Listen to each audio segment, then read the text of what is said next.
And speak now to Laura Blumenfeld. She served as a senior policy advisor on the U.S. State Department's Israeli-Palestinian negotiating team. Laura, always good to have you with us. We were just seeing there the incredible trauma, of course, that Israelis have suffered since October 7th.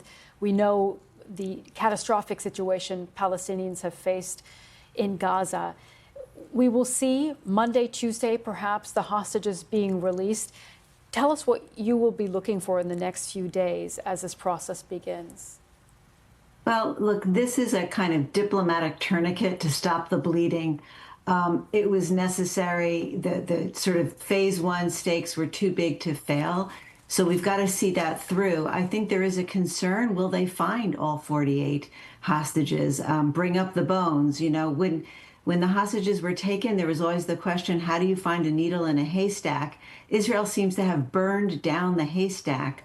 And I am concerned whether they'll be able to redeem, as President Trump has promised, all 48 hostages. That's my biggest concern. There's a kind of ceasefire fever that's sweeping the region. It's created its own momentum. You know, don't stop the music. And I think that if we can get past that phase one, it's a long way, it's a long road ahead, but at least we'll be off to a positive start. Do you think, Laura, that if there is an inability to locate the remains of the hostages who have died, that would derail the ceasefire? I don't think it'll derail it, but look, raised expectations, especially in the Middle East, are very dangerous. I experienced that firsthand when I was at the State Department. You know, we negotiated for months and months and failed to reach a deal. And yes, there was violence at the end of that. But look, I don't want to sort of, pour cold water on what's a very happy moment.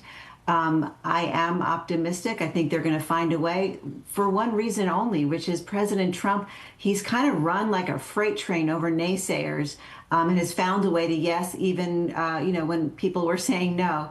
Right now, there's no such thing as no. Can you give us a sense of what it would have been like in those negotiations as you were, as you said, part of negotiating teams in the past? Well, I think one thing that's very important at going forward for next steps is to provide incentives for all parties. What really matters for them, then they'll be sure to follow through. President Trump was successful. They call peacemaking kind of three-dimensional chess. He was successful because he pretty much owns the board. Netanyahu, he's more popular in Israel than Netanyahu is himself. With the Turks and the Qataris, who obviously have leverage over Hamas. He also has, business and diplomatic and military deals that are in the works. So first of all, it has to be find mediators who matter and incentives. And I think that could really pave the way to success. We're all hoping now. Hope is a dangerous verb in the Middle East. Yeah, that's an important point. What does the Trump administration need to do then, as it is looking ahead to these next phases of negotiations?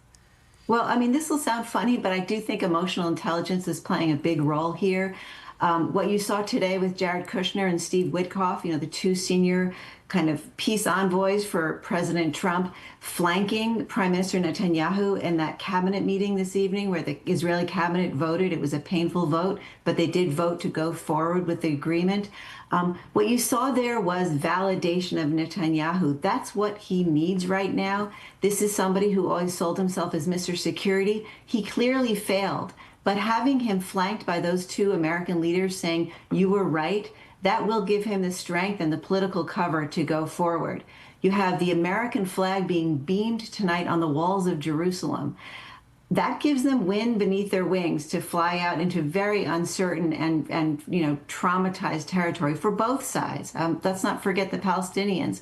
The one thing that they share with the Israelis is shared trauma. So instead of going down a spiral of PTSD, the goal for Americans, if they can succeed in their diplomacy, is post-traumatic growth.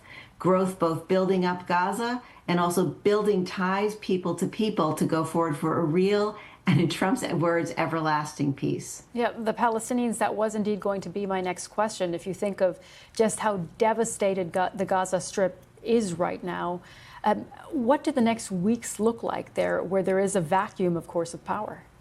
Yeah, I again, sorry to pour cold water on this, but I am very concerned because there are talks about a multinational force, observers, but if there's a stray bullet or the minute something goes wrong there, if they get caught in some kind of crossfire, that's going to be, that's going to be not just Israeli Palestinian kind of clashing, but there's other countries being brought in. So we're going to have to watch that very carefully.